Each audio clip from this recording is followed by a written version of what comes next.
हक, सच और इंसाफ की आवाज रेडियो वॉइस ऑफ खालसा सुनने वाले सभी श्रोताओं को मैं पुष्पा की ओर से नमस्कार। जय भीम, जय भारत, वाहिगुरु जी का खालसा, वाहिगुरु जी की फतेह। श्रोताओं, हम हफ्तावारी प्रोग्राम लेके हाजिर हैं। आज के इस प्रोग्राम का हमारा विषय है मूल्यवासियों की प्रगति में बाधाएं। मूल्यवासी जो भी देश में समस्याओं से रूबरू हो रहे हैं और वो किस तरह उनके सामने बाधाएं बन के सामने आ रही है, रुकावट पैदा कर रही है, इन सभी विषयों पर हम कुछ ही समय पश्चात चर्चा करेंगे। श्रोता, आप हमारी वेबसाइट पर भी विजिट कर सकते हैं जो है radiovoiceofkhalsa.com। आप हमारा Facebook page radio voice of Khalsa उसे भी लाइक करें। हर एक श्रोतागर और प्रत्येक मेहमान के विचार अपने अपने हैं। रेडियो वॉइस ऑफ खालसा का सहमत या असहमत होना जरूरी नहीं है। जो हमें सुनना चाहते हैं, यूएसए से हमारा नंबर है 7124327171।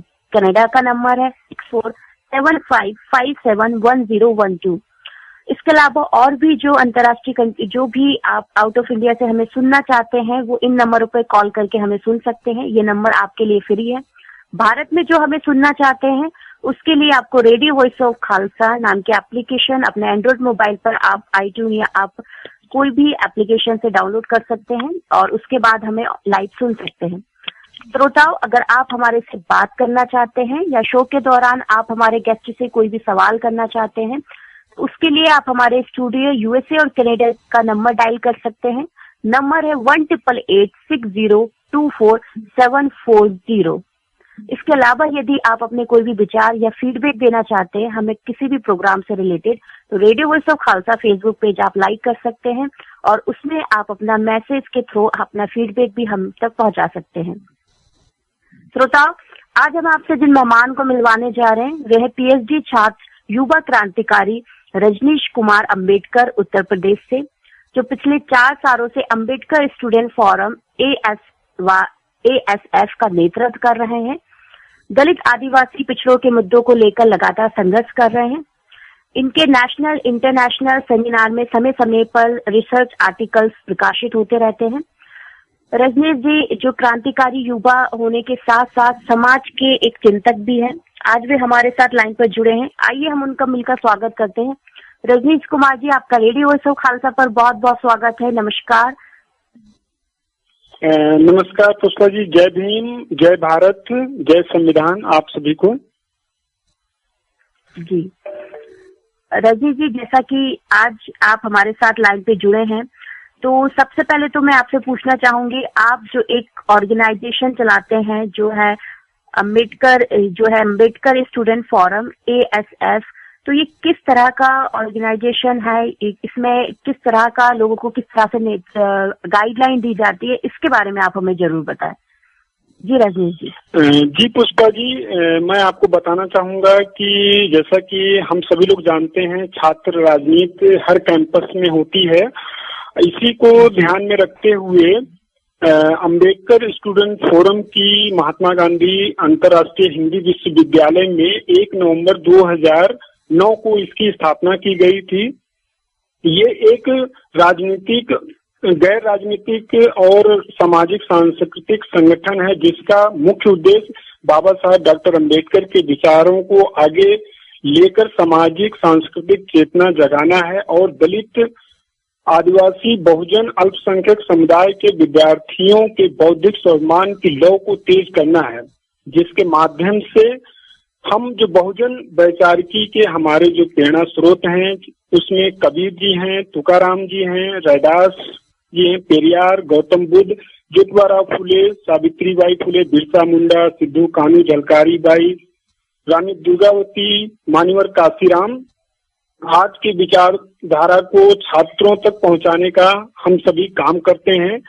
अंबेडकर स्टूडेंट फोरम जो है जातिवाद, स्त्री शोषण, हिंदुत्व और हर प्रकार के शोषण, उत्पीड़न व गैर बराबरी के खिलाफ और समानता, स्वतंत्रता एवं बंधुत्व पर आधारित समाज बनाने के लिए हम लोग प्रयासरत रहते हैं।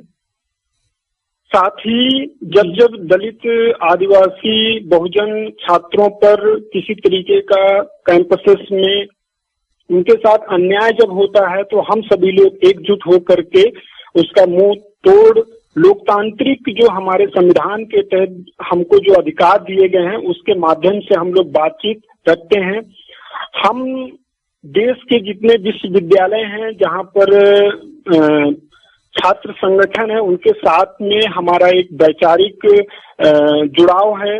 जिस प्रकार से हम देखते हैं कि HCU में यहाँ ASA है, अम्बेडकर स्टूडेंट एसोसिएशन, TSF है, BSF है। उसी प्रकार से JNU में यहाँ UDSF है, यूनाइटेड दलित स्टूडेंट फोरम, व BAFS से बिरसा अम्बेडकर फुले स्टूडेंट एसोसिएशन। चंडीगढ़ में देखते हैं तो ASA है, अम्बेडकर स्टूडेंट एसोसिएशन। इसी प्रकार से BHU में यहाँ BCF यानी बहुजन छात्र संघ है, पांडिचेरी में भी ASA है, डाप्सी है, doctor Ambedkar student front of India.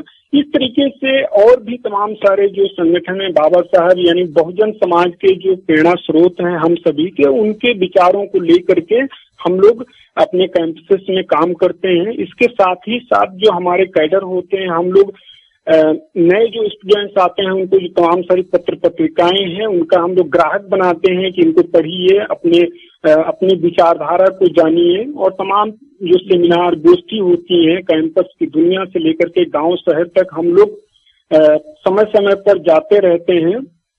उसके साथ ही लेकिन जो काम इस तरीके के जो ASF हो या और तमाम सारे जो हमने अभी इससे पहले बताया कि बाबा साहब के विचारधारा को लेकर के जो संगठन काम कर रहे हैं, उनको एक खतरा जरूर बना रहता है कि वो खतरा ऐसे लोगों से होता है जो जातिवादी होते हैं, चाहे वो कैंपस में हो या अन्य प्रशासनिक सेवाओं में।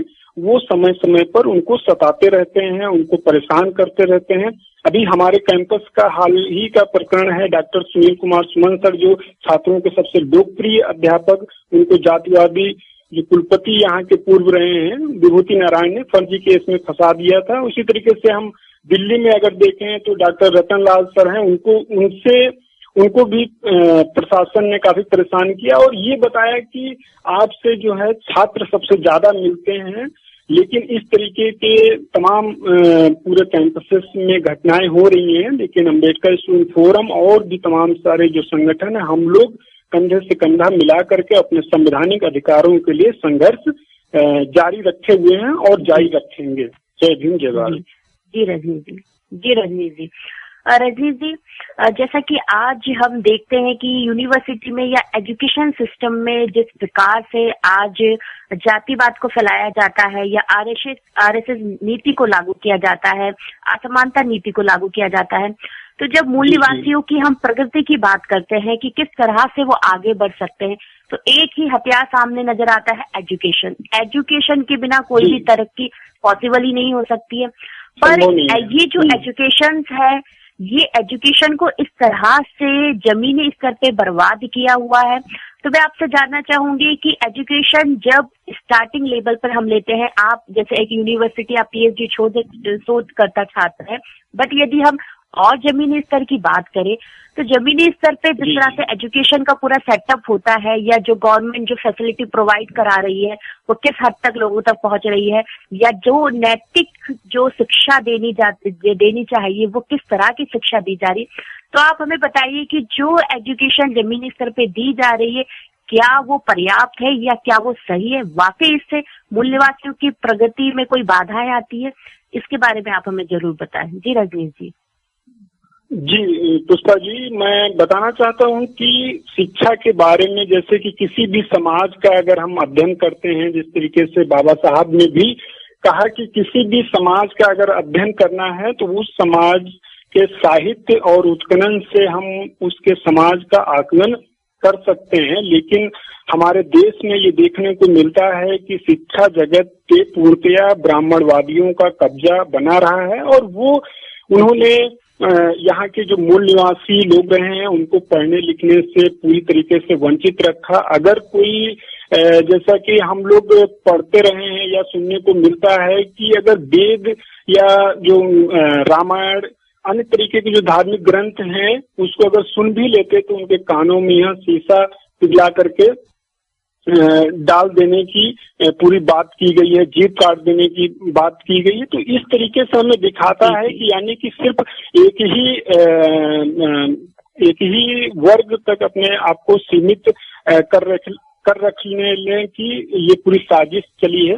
लेकिन जब से हमारे देश में अंग्रेज लोग आए और उन लोगों ने यहाँ की स्थितियों को देखा, समझा, जिसमें लॉर्ड मैकाले का प्रमुख रूप से जिक्र आता है कि उन्होंने यहाँ सबसे पहले शिक्षा व्यवस्था को सुचारू रूप से चालू करवाने के लिए काम किया।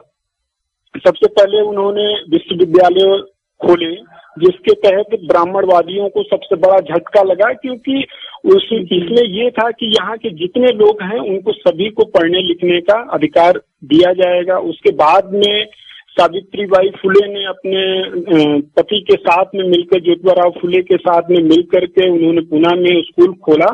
और ये एक तरीके से हम कह सकते हैं कि ब्राह्मणवादियों पर यहाँ एक बिल्कुल क्रांति के रूप में, यानी कि शिक्षा की अलग जगह देना, ऐसे समाज जिसको हजारों सालों से क्या कहते हैं पढ़ने से वंचित रखा गया था, ये एक तरीके से तमाचा था ब्राह्मणवादियों पर यहाँ, और वो इसका हमेशा विरोध करते रहे।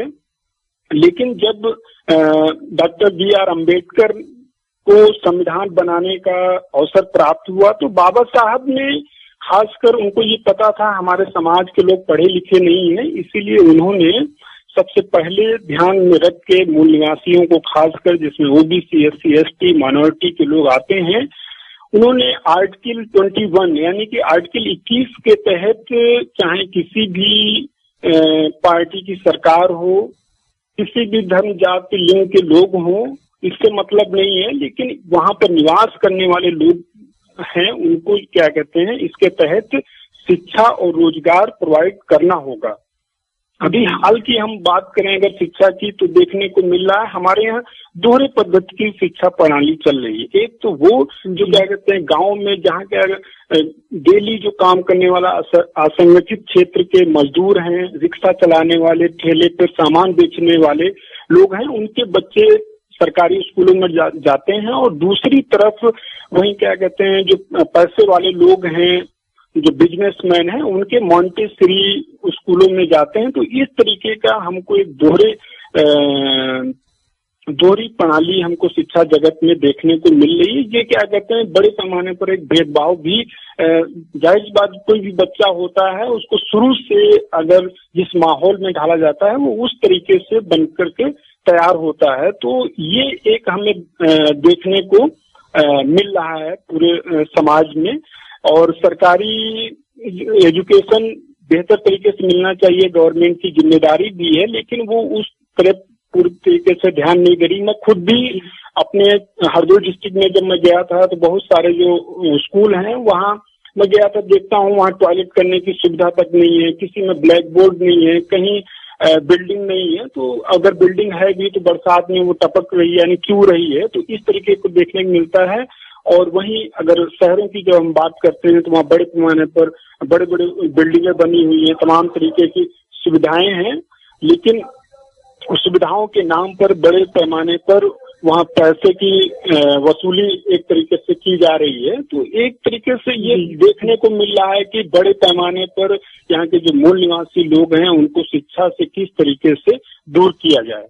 ये एक पूरा सोची समझी रणनीति चल रही है, क्योंकि संविधान के तहत आज हम 70 साल आजादी को हो चुके हैं और उसमें जो भी समाज के लोग आगे पढ़ लिख करके आए हैं उसमें बड़े पैमाने पर संविधान के द्वारा ही आए हैं, मेरा मानना है। और उसी के तहत सरकारी जॉब में या तमाम सारे जो सेक्टर्स में दिखाई दे रहे हैं वो हमको मिल रहा है।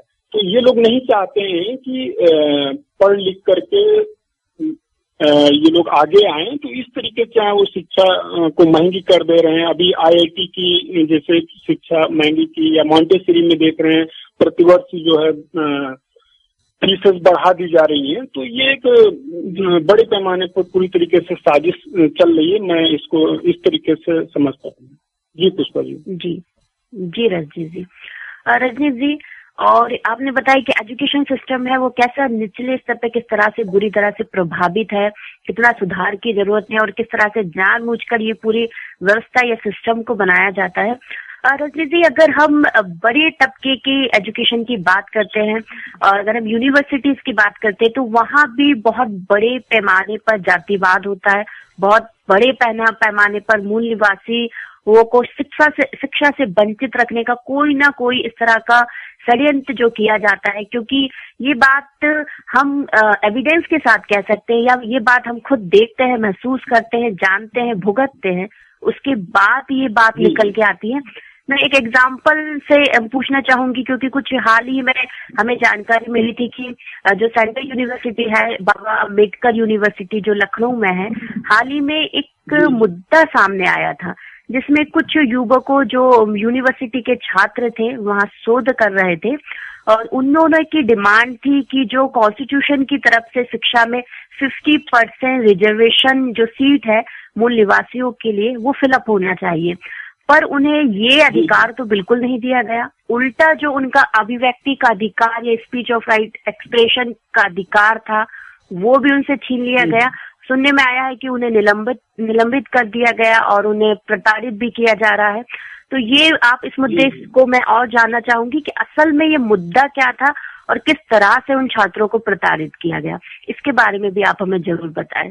जी रजनी जी पुष्पा जी, ये लखनऊ में सेंट्रल विश्वविद्यालय बाबा साहब अम्बेडकर यूनिवर्सिटी है, उसमें ये AUDSU जो अम्बेडकर यूनिवर्सिटी दलित स्टूडेंट यूनियन है, इसके तहत हमारे जो युवा साथी हैं वो तमाम तरीके के ये वहाँ के यूनिवर्सिटी के नियमावली में है कि 50% SC/ST के छात्रों का प्रवेश होना चाहिए, लेकिन वो लोग एक सिरे से इसको नकारते हुए बड़े पैमाने पर, जैसे कि जो प्रवेश फॉर्म होता है उसकी 1500 फीस कर दी गई, किसी की 2000 फीस कर दी गई, बहुत सारे कोर्स जो होते हैं उसको सेल्फ फाइनेंस के नाम से कर दिए गए।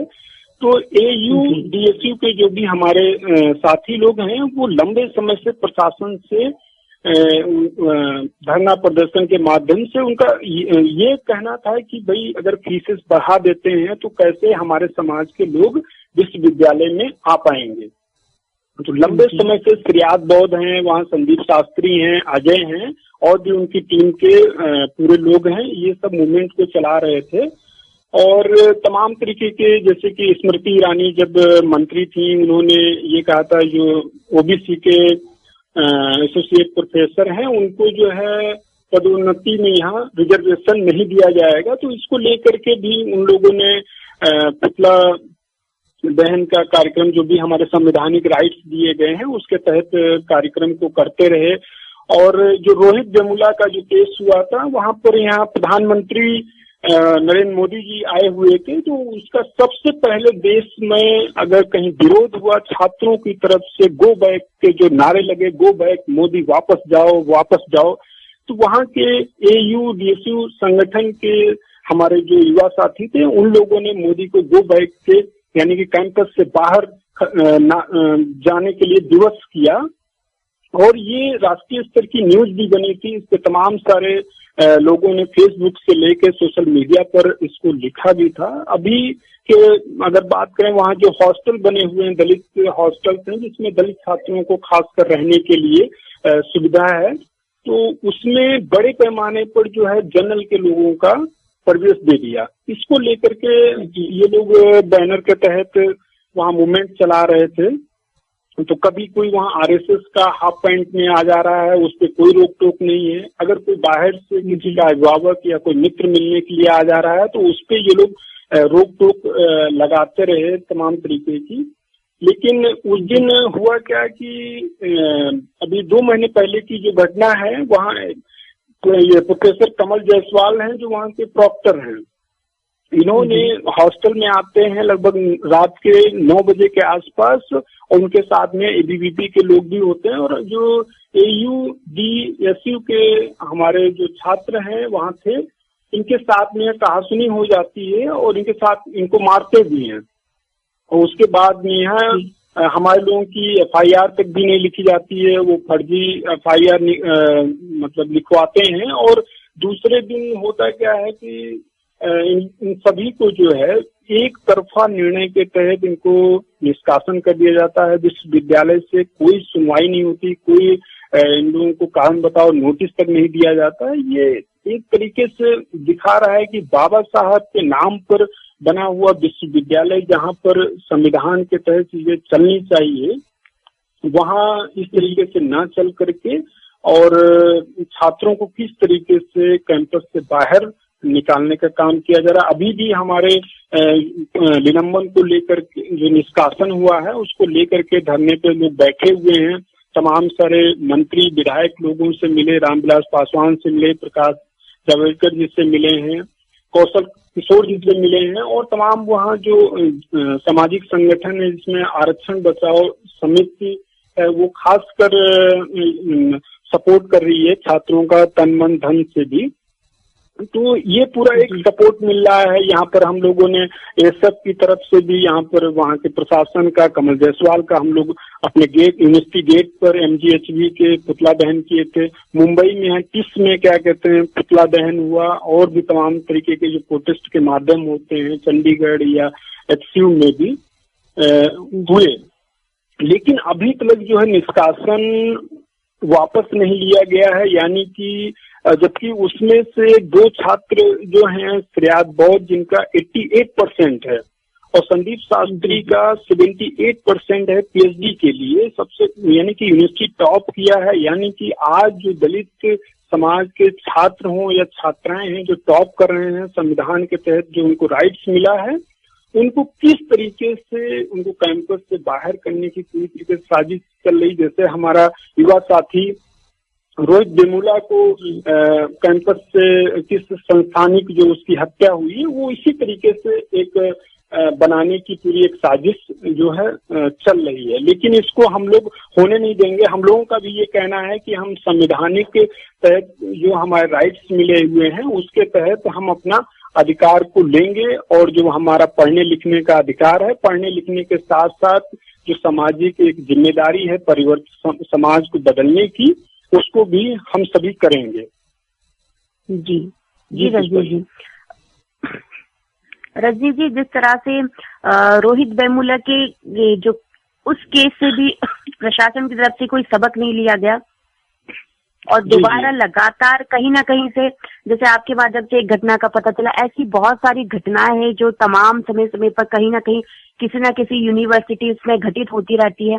कहीं हॉस्टल में रहने के लिए जो दलितों को, आदिवासियों को जो सीटें, जो जगह प्रोवाइड की जाती है, उसमें भी सबरों को या रिजर्वेशन कोटास के छात्रों को भर्ती दे दी जाती है। तो ये अपनी ही तरह की कॉन्स्टिट्यूशन के अगेंस्ट जो ये सिस्टम चला रहे हैं, सिस्टम चलाने वाले, वो किसी बहुत एजुकेशन सिस्टम है जो सही मायने में होना चाहिए, उस एजुकेशन सिस्टम को बर्बाद कर रहे हैं, या उस एजुकेशन राइट को, जो राइट टू एजुकेशन हमें मिला हुआ है कॉन्स्टिट्यूशन के थ्रू, उससे खत्म करने की कोशिश कर रहे हैं। जी जी जी रजनी जी, आपने ABVP की आपने एक चर्चा की, जो एक युवा संगठन है, तो आपके माध्यम से उसके बारे में भी मैं अपने श्रोताओं को बताना चाहूंगी कि ये किस प्रकार का संगठन है, ABPV, ये किसके लिए काम करता है?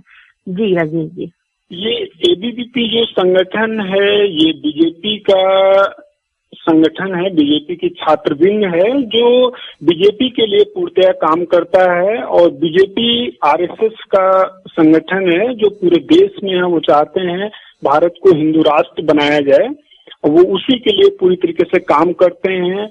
वो सिर्फ क्या कहते हैं, भारत माता की जय बोलना है, लेकिन भारत में अगर रहना है तो भारत माता की जय बोलना है।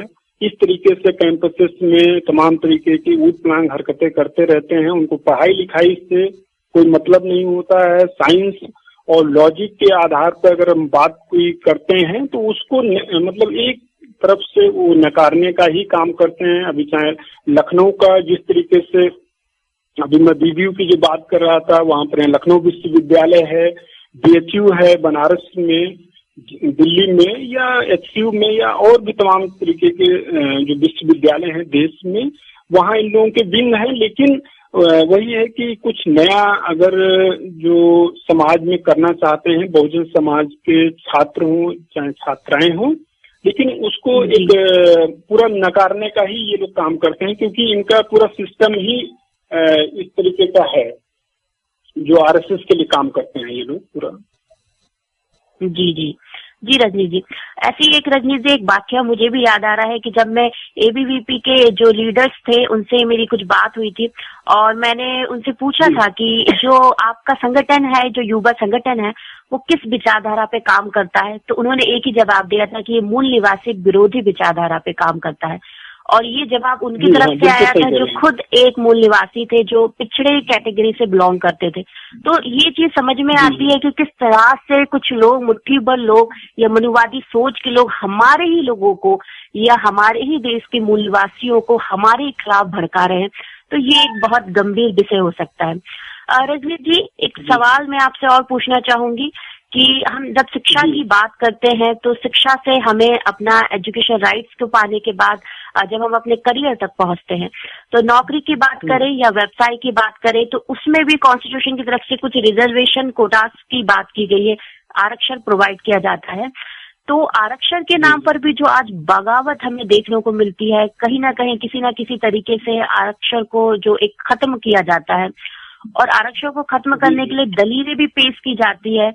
हम चाहे आरएसएस की बात करें, चाहे हम कोई भी पॉलिटिकल पार्टी की बात करें, तो विभिन्न राजनीतिक जो पार्टियां भी होती है वो चाहती है कि आर्थिक आधार पर आरक्षण हो, जातिगत आरक्षण ना हो।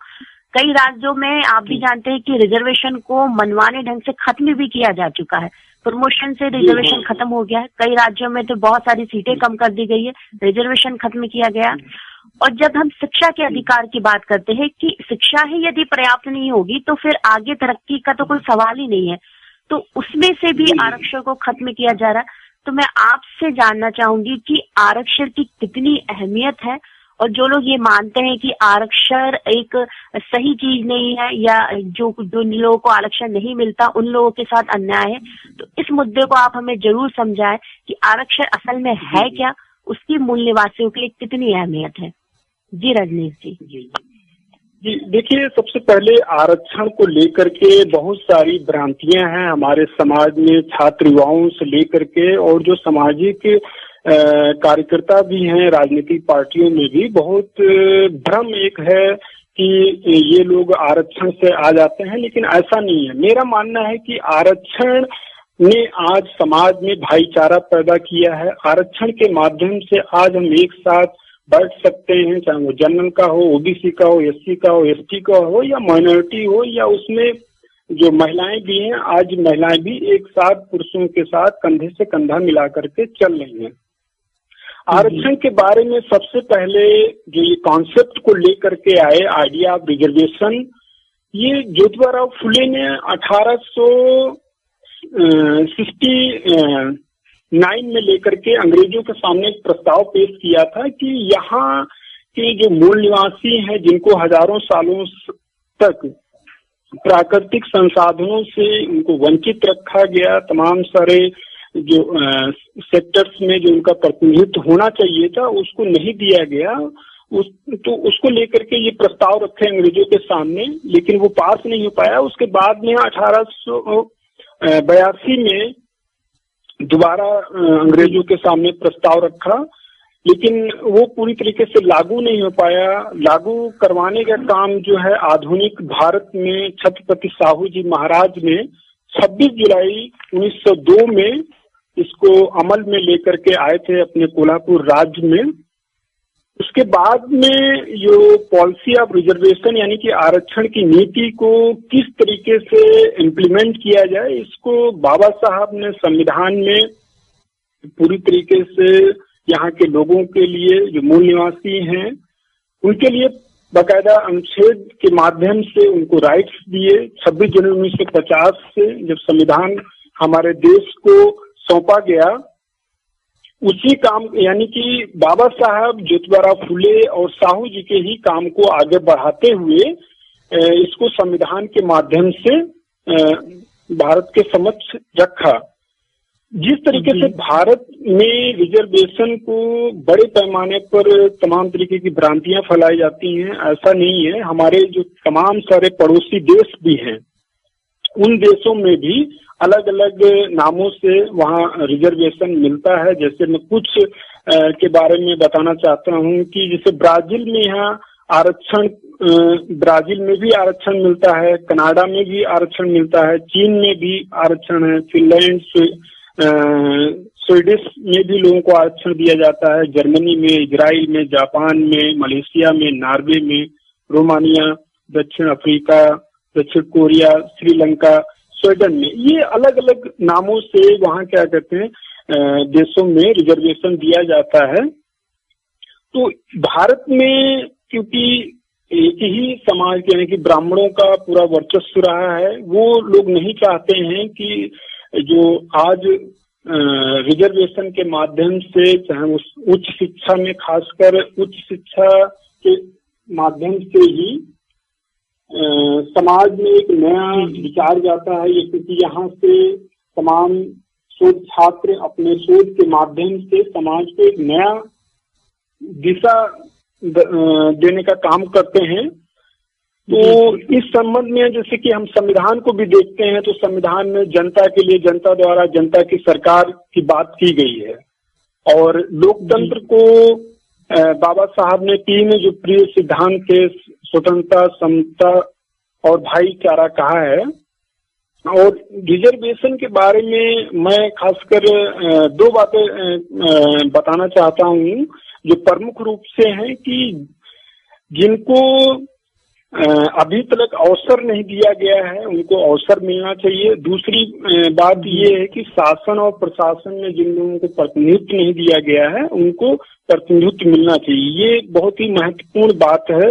और आज रिजर्वेशन के माध्यम से ही तमाम सारे, चाहे विश्वविद्यालय हों, प्रशासनिक जो सेवाएं हैं, उसमें रिजर्वेशन के माध्यम से ही लोग पहुंच रहे हैं। तो ये जातिवादी जो लोग हैं वो नहीं चाहते हैं कि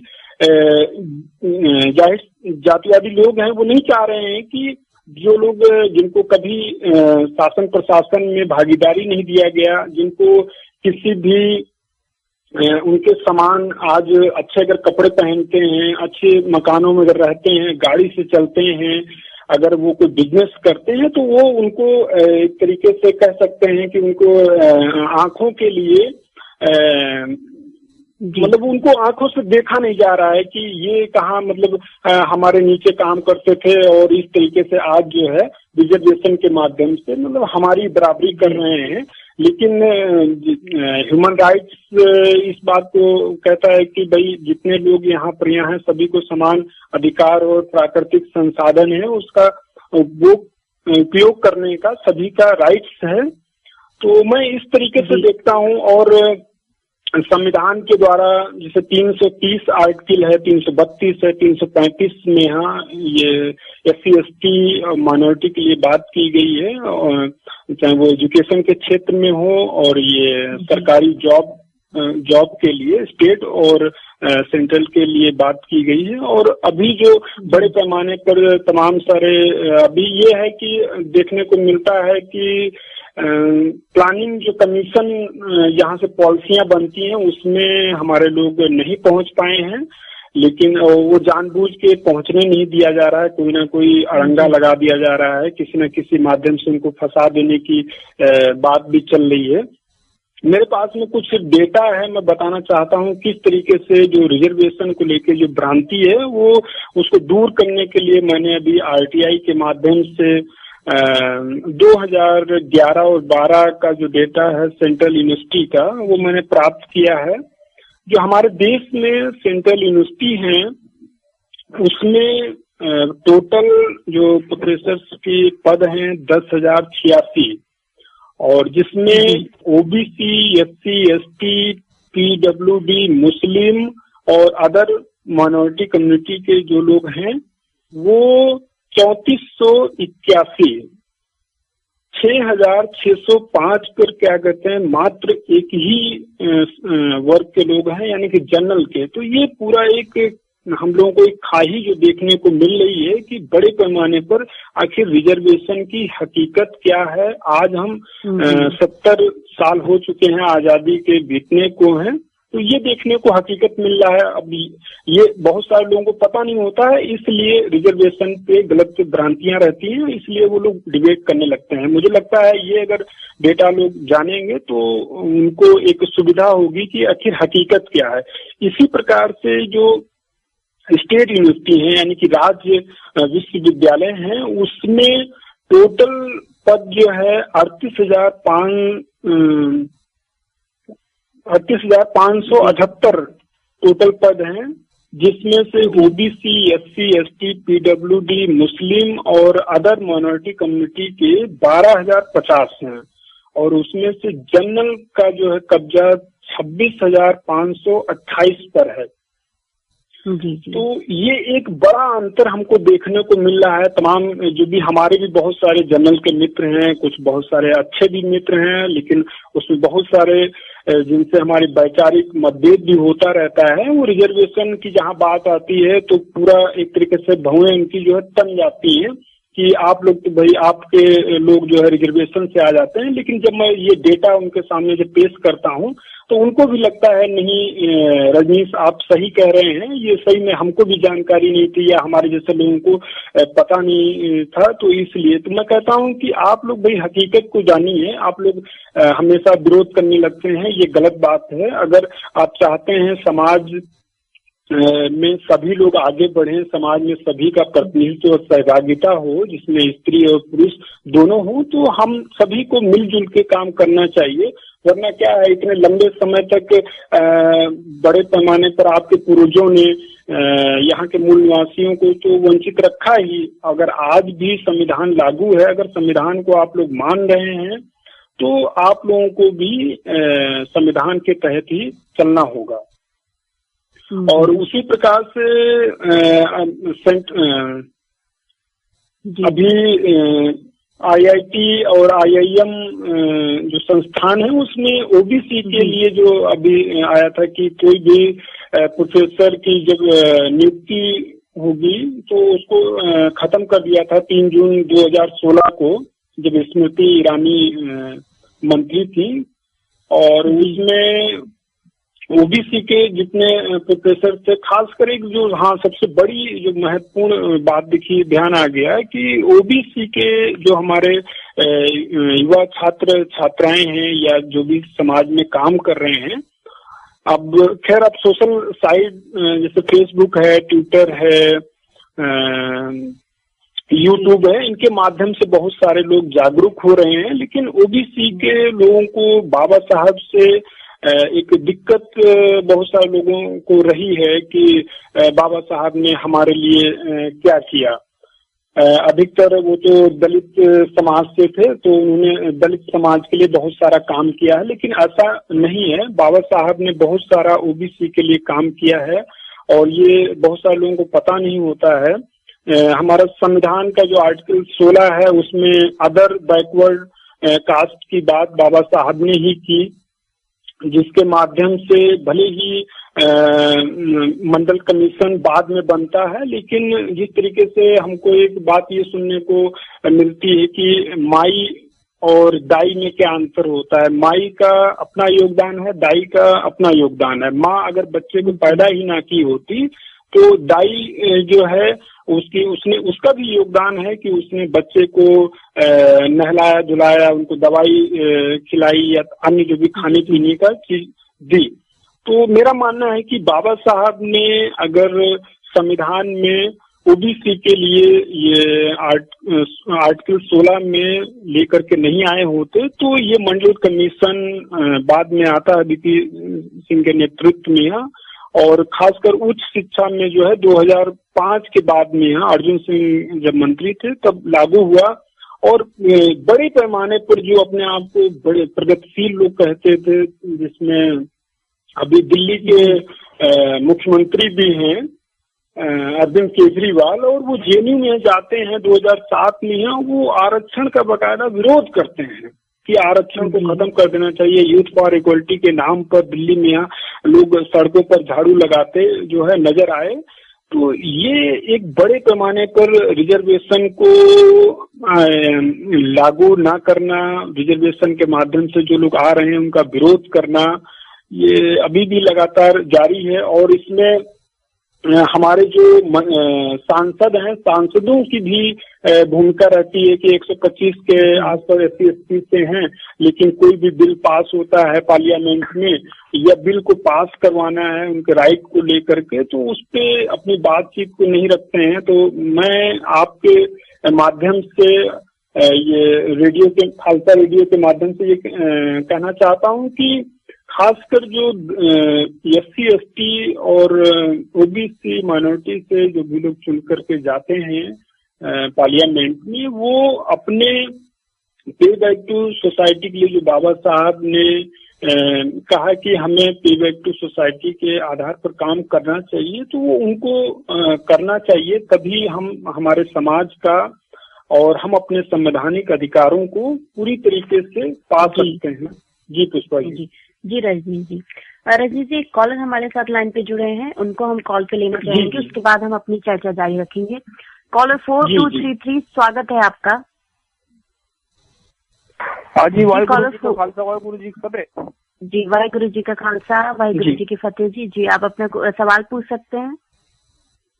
सवाल भी पूछूंगा और जो थोड़ा सा मैं बात करना चाहता हूँ भाई रजनीश से, जिस तरह ये बता रहे थे कि भी डॉक्टर अम्बेडकर हैं, फूले जी हैं और जो उनकी जो घरवाली का नाम उनका सावित्री बाई, और इससे पहले जो है ना, देखो जितने भी भाई साहब जो धार्मिक रहबर हुए, जो सच्चाई के ऊपर चलने वाले हैं, वो एक कौम के नहीं होते। जिस तरह ब्राह्मण जात दे दी गई है, वो किसी जैसे सानी बिरादरी होगी या चमार है या कोई भी दलित है, कोई भी, मतलब वो जो रहबर होते हैं सच्चाई पे चलने वाले, वो एक के नहीं होते, वो सबके होते हैं। इसी तरह गुरु नानक पातशाह जो है, ये सबके गुरु हैं, ये सिर्फ केवल सिखों के गुरु नहीं है। और जो डॉक्टर अम्बेडकर की जो लिखता है, जो सच्चाई के ऊपर आधार है, ये सारे के सारे जो है ना सच पे चले हुए हैं। तो सच का मार्ग जो है ना, सबके लिए एक है, ना के सिर्फ जो कहीं देखे हमने दलित जो भाई हमारे, वो सोचते हैं कि डॉक्टर अम्बेडकर ही सब कुछ, हमारे रब हैं, वही है सब कुछ। ऐसा नहीं है। उससे पहले गुरु नानक देव जी हैं, उनसे पहले बुद्ध जी आए हैं। जो बुद्ध जी का जो धर्म है, उसमें शायद मेरे ख्याल से 75% मिलावट करी गई ब्राह्मण ने। लेकिन जो सिख धर्म है नवा, ये दलितों का और सभी मूल निवासियों का धर्म है। ब्राह्मण को छोड़कर, ब्राह्मण तो इसका दुश्मन है। और जो जैसे आपने जानकारी दी, अच्छी जानकारी दे रहे हो, तो मेरा सवाल जो है जैसे कि आप स्कूल जिस विद्यालय में पढ़ रहे हो या स्कूल में पढ़ रहे हो, वहाँ भगत सिंह के जन्मदिन को कैसे सेलिब्रेट करते हो, किस तरह से, मतलब आप उसको मतलब वो तो आजादी के परवाने थे, तो उन्होंने आजादी की जितने भी जंगल जो भी किया उन्होंने आपके सामने है, तो उसको कैसे आप लोग मनाते हो, इसके बारे में जानकारी दो थोड़ा सा। थैंक यू, आपका शुक्रिया, सत श्री अकाल। जी हाँ, ये रजनी जी। जी हाँ जी, हाँ, ये मैं भूल गया था। गुरु नानक जी का जी रजनी जी, हाँ बिल्कुल, आप अपनी बात रखिएगा। और कॉलर जो सवाल पूछना चाहते हैं, मैं दोबारा रिपीट कर देती हूँ कि भगत सिंह जी की किस तरह से उनका जन्म दिवस में सेलिब्रेट किया जाता है, क्योंकि एक बहुत बड़े वो क्रांतिकारी योद्धा रहे हैं, तो उसके बारे में भी आप हमें बताएं। जी हाँ, ये मैं बताना भूल गया था कि गुरु नानक जी का भी काफी बड़ा योगदान है। और खासकर युवाओं में भगत सिंह एक 23 साल की एज में, क्या कहते हैं, फांसी के फंदे पर उन्होंने हंसते हंसते चूमा। और एक तरीके से भगत सिंह का जब नाम लेते हैं तो एक पूरे जहन में, खासकर युवाओं में एक तरीके से रोकड़े खड़े हो जाते हैं भगत सिंह का नाम आते ही। और अभी जो मैं बात कर रहा था, बाबा साहब या रैदास, तुकाराम, ज्योतिबा फूले, सावित्रीबाई फूले, ये एक तरीके से कह सकते हैं गुरु नानक भी उसी में एक बड़ा परिवार है। और ये उसी परिवार के सभी लोग मेंबर हैं। उसमें गुरु नानक भी हैं, पेरियार भी हैं, गौतम भी हैं, ज्योतिबा फूले भी हैं, झलकारी बाई, सिद्धू, बिरसा मुंडा, भगत सिंह, सभी लोग हैं।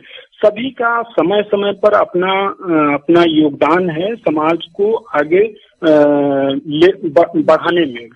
और खासकर भगत सिंह का जो योगदान है, भगत सिंह का हम लोग अपने विश्वविद्यालय में भी अपने कैंपस में अभी पिछली बार हम लोगों ने उनका शहादत दिवस को हम लोग सेलिब्रेट किए अम्बेडकर स्टूडेंट फोरम की तरफ से।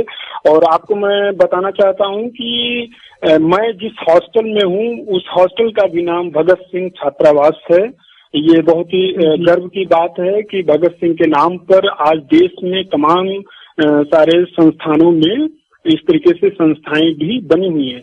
तो हम लोग तमाम सारे जो हमारे प्रेरणा स्रोत हैं, बहुजन समाज के जो नायक हैं, उनको हम लोग समय समय पर जब भी उनकी पुण्यतिथि आती है उसको हम लोग सभी छात्र छात्राएं मिल करके किसी प्रोफेसर को बुला करके किसी टॉपिक पे हम लोग टॉक करते हैं। उसमें छात्र भी अपनी बात को रखते हैं और जिनको हम गेस्ट को बुलाते हैं वो भी अपनी बातचीत को रखते हैं। तो एक इस तरीके से जो अकादमिक गतिविधि चलना चाहिए कैंपस में, जिससे कि एक माहौल भी कैंपस का पढ़ाई लिखाई का बनता है। ये तो हम लोग हमेशा मतलब करते भी रहे हैं और लगातार हम लोगों का प्रयास भी है। अभी जैसे कि नवंबर में बिरसा मुंडा का जन्म दिवस आने वाला है, उसको भी हम लोग सेलिब्रेट करेंगे। उसके बाद में नेक्स्ट जब भी जिसका मंथ में आता है, ये तो हम लोग लगातार करते रहते हैं। जी जी जी रजनीश जी, धन्यवाद हमारे कॉलर का हमसे जुड़ने के लिए। रजनीश जी, मैं आपसे अंतिम सवाल पूछना चाहूंगी क्योंकि लगभग हमारा समय समाप्ति की ओर है।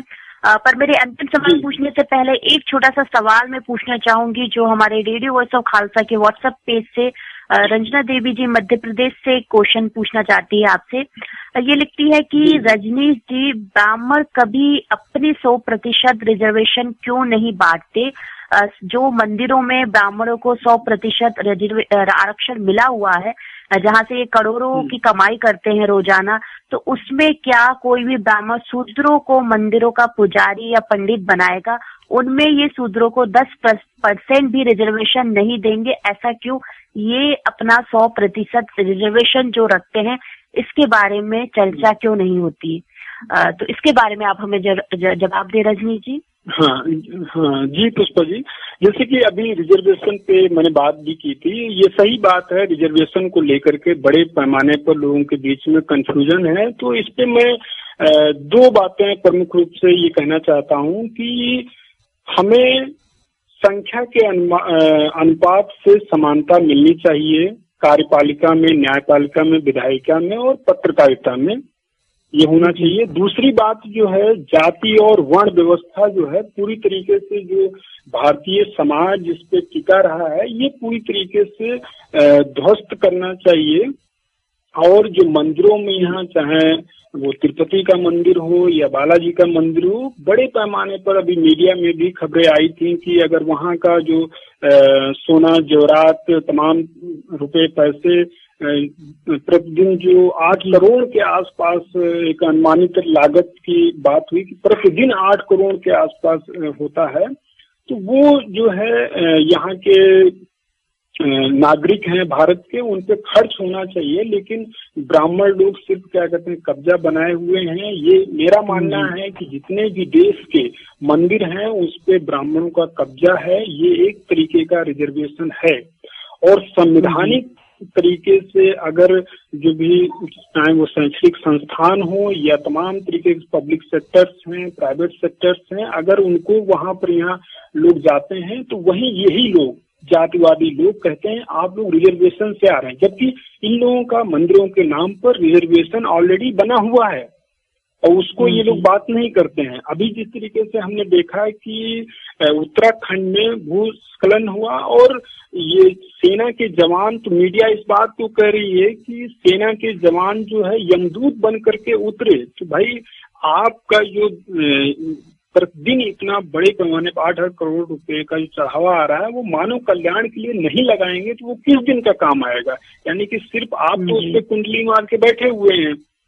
आप तो जो यहाँ के उसमें सभी लोग हैं, जनरल के भी लोग हैं, ओबीसी के भी लोग हैं, एससी के भी, एसटी माइनॉरिटी के भी लोग हैं, तो उस पर खर्च होना चाहिए, लेकिन ये लोग नहीं करते हैं। तो यानी कि आरक्षण का विरोध करेंगे, लेकिन वही क्या कहते हैं, खुद आरक्षण कब्जा बना करके रखे हुए हैं, उस पर ये लोग कभी भी बात नहीं करते हैं, मेरा ऐसा मानना है। जी पुष्पा जी जी रजनी जी। रजनी जी, क्योंकि समय हमारे समाप्ति की ओर है तो मैं यहाँ आगे हम शो कंटिन्यू नहीं कर पाएंगे।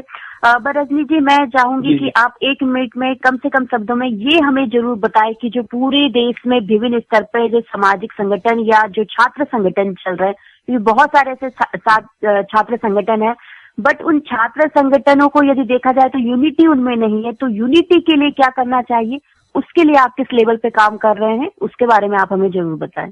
जी रजनी जी। हाँ जी पुष्पा जी, हाँ ये बहुत ही अहम जो आपने बात की कि देश में बहुत सारे सामाजिक संगठन हैं, छात्र संगठन भी हैं, लेकिन उनका आपस में कोऑर्डिनेशन या कम्युनिकेशन नहीं है, जिसके तहत ये बहुत सारा गैप होता है।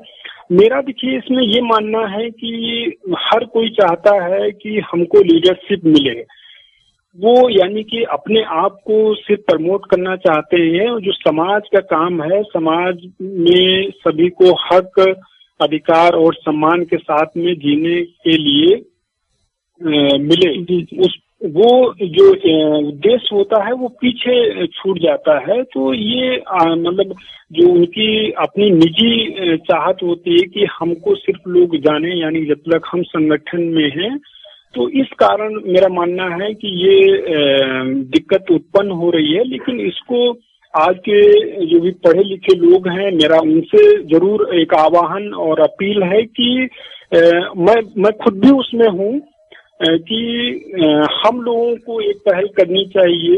ये एक कोई भी नेतृत्व में किसी को समय के अकॉर्डिंग, जैसे मैं खुद भी ये सब का एक कार्यकर्ता हूँ और यहाँ कभी भी मैंने इस बात को नहीं महसूस किया कि मैं नेता हूँ। हमारे जितने भी लोग हैं सभी एग्जीक्यूटिव मेंबर होती है। किसी का काम ज्यादा या कम हो सकता है, ये अलग बात है। तो मेरा मानना है कि सभी जितने भी संगठन हैं वो हमारे जो बहुजन नायक हैं उनके जो विचार थे कि समाज में सभी को समान रूप से लोग रहें, स्त्री पुरुष सभी को अधिकार मिले, तो उसी काम को एक मिशन के तहत हमको काम करना चाहिए। तभी मुझे लगता है कि आपस में यहाँ हम एक दूसरे से जुड़ सकते हैं। और क्योंकि आप भी महापुरुषों की फोटो लगाते हैं, हम भी लगाते हैं, और भी संगठन लगाते हैं, तो हमारे आपस में तो मतभेद तो हो ही नहीं सकते हैं, और ना ही हमें लगता है कि होना चाहिए हम सभी को। और एक बात और मैं ये कहना चाहता हूँ कि बाबा साहब ने जिस बात को खासकर कहा कि मतलब गांव से जो है शहरों की तरफ चलो। आज भले ही लोग शहरों में लोग इस बात को माने या ना माने, लेकिन शहर में हैं तो यानी कि वो बाबा साहब के विचारों को लोग फॉलो कर रहे हैं। अब ये है उनको हकीकत नहीं पता है, तो इस तरीके से भी दिक्कतें होती हैं। और खाली बाबा साहब का नाम लेने का मतलब ये नहीं कि और जो बहुजन जो नायक हैं वो उसमें नहीं है। ये पूरा एक परिवार है। परिवार में गुरु नानक से लेकर के और भी तमाम, बिरसा मुंडा, रानी दुर्गावती, सावित्री बाई, ज्योतिबा फुले, सभी भगत सिंह, सभी एक परिवार के हैं। इनके मिशन को ही हमें इनका जो सपना था भारत को एक प्रबुद्ध भारत बनाने का, उस तरफ हमें काम करना चाहिए। तो ये लड़ाई झगड़े और ये नेता की बात मुझे लगता है कि फिर नहीं आएगी। जी रजनी जी। रजनी जी, आप हमारे साथ रेडियो उत्सव खालसा पे जुड़े और आपने जो अपने विचार हमसे साझा किए उसके लिए आपका बहुत बहुत धन्यवाद। जी पुष्पा जी, आपका भी धन्यवाद। जय हिंद, जय भारत। श्रोता, दोबारा फिर आपसे मुलाकात होगी इसी समय पर, इसी शो में। सुनते रहें रेडियो वॉइस ऑफ खालसा, ये हक और सच की आवाज है। नमस्कार, शुभ रात्रि, वाहेगुरु जी का खालसा, वाहेगुरु जी की फतेह।